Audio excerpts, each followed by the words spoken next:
Shalom jemaat yang dikasihi Tuhan. Kita akan membaca dan merenungkan kebenaran firman Tuhan. Sebelumnya kita berdoa. Bapa di surga, tolong kami ketika kami membaca dan merenungkan firman Tuhan, kami mendapat kemanfaatan darinya. Roh Kudus menolong kami untuk memahami apa yang kami baca dan renungkan, bahkan memampukan kami untuk dapat mengaplikasikannya dalam hidup keseharian kami. Dalam nama Kristus Yesus kami berdoa. Amin. Kasih Tuhan, saya ajak kita baca dari 1 Korintus 10 ayat 13. Pencobaan-pencobaan yang kamu alami ialah pencobaan-pencobaan biasa yang tidak melebihi kekuatan manusia. Sebab Allah setia, dan karena itu Ia tidak akan membiarkan kamu dicobai melampaui kekuatanmu. Pada waktu kamu dicobai, Ia akan memberikan kepadamu jalan keluar, sehingga kamu dapat menanggungnya. Kekasih Kristus, hidup tanpa pencobaan di tengah dunia ini adalah sebuah kemustahilan. Nanti kalau kita sudah di surga, baru kita dapatkan kehidupan tanpa pencobaan.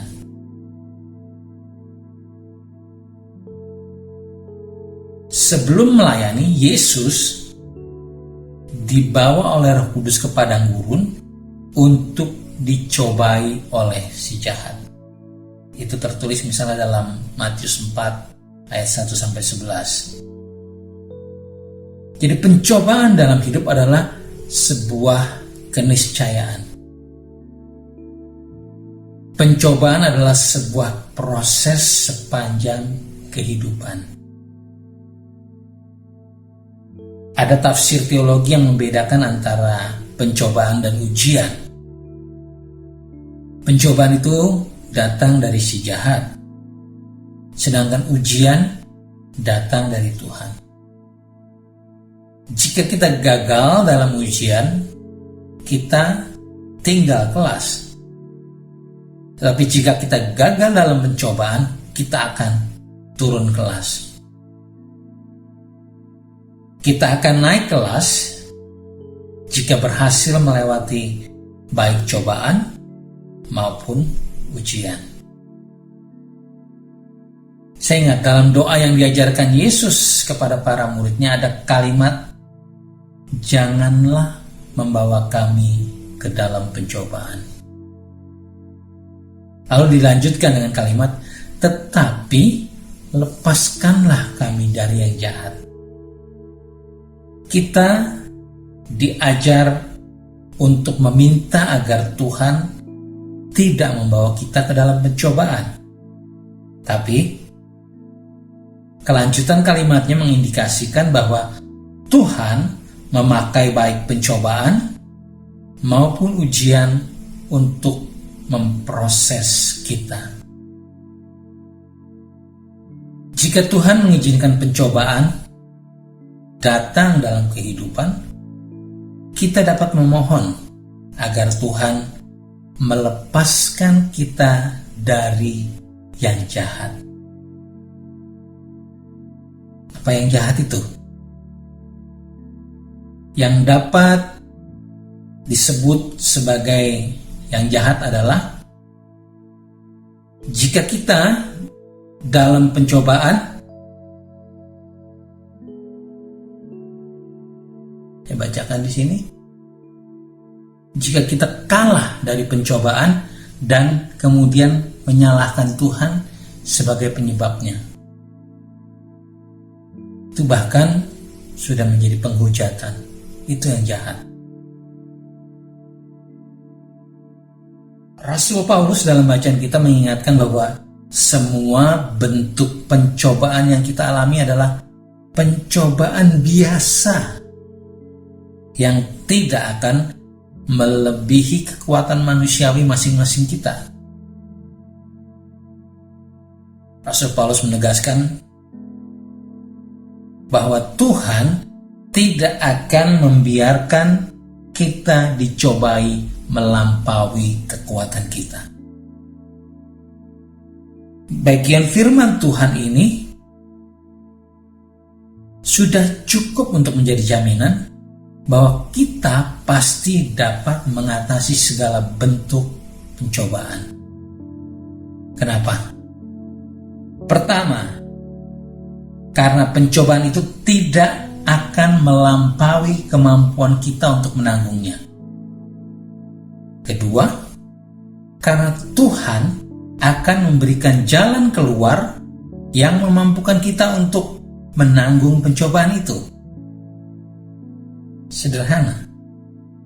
Lalu, kenapa ada orang yang tidak dapat menanggung pencobaan yang dihadapinya?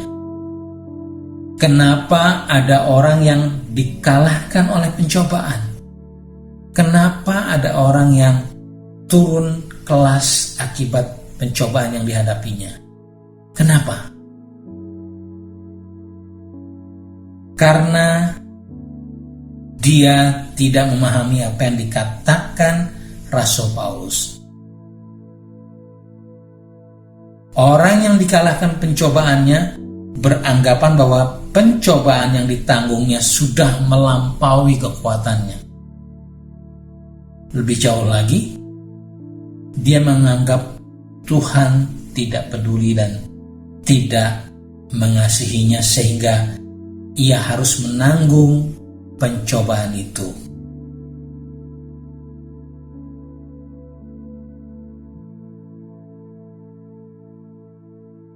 Lebih parah lagi, kekasih Tuhan, jika kemudian dia beranggapan Tuhanlah yang merancang pencobaan itu untuk menjatuhkannya. Dari sisi Tuhan, baik pencobaan maupun ujian dipakainya untuk menempa kualitas iman kita.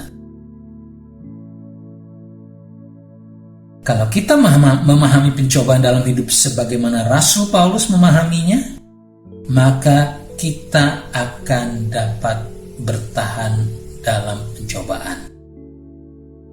Iman kita terhadap kasih setia Tuhan tidak akan goyah. Kita tidak akan jatuh di dalam pencobaan, dan pencobaan itu tidak akan membawa kita kepada yang jahat, menyalahkan Tuhan karena pencobaan yang kita hadapi. Roh Kudus mengingatkan melalui Rasul Paulus, pencobaan yang kita hadapi tidak akan melampaui kekuatan kita. Bahkan Tuhan sudah menyediakan jalan keluar sehingga kita dapat menanggungnya. Jika kita mengingat ini, kita tidak akan goyah saat menghadapi pencobaan. Tuhan Yesus memberkati. Kita berdoa.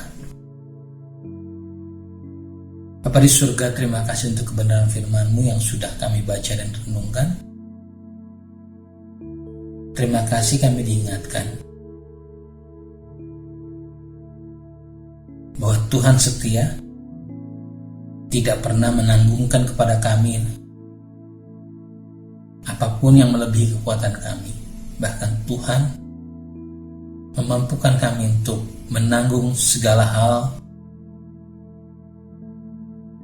yang harus kami hadapi dalam kehidupan ini. Dan itu menjadikan kami berproses bersama Tuhan, semakin kuat dalam iman, tidak goyah menghadapi berbagai tantangan kehidupan. Terima kasih Bapa, dalam Kristus Yesus kami berdoa. Amin.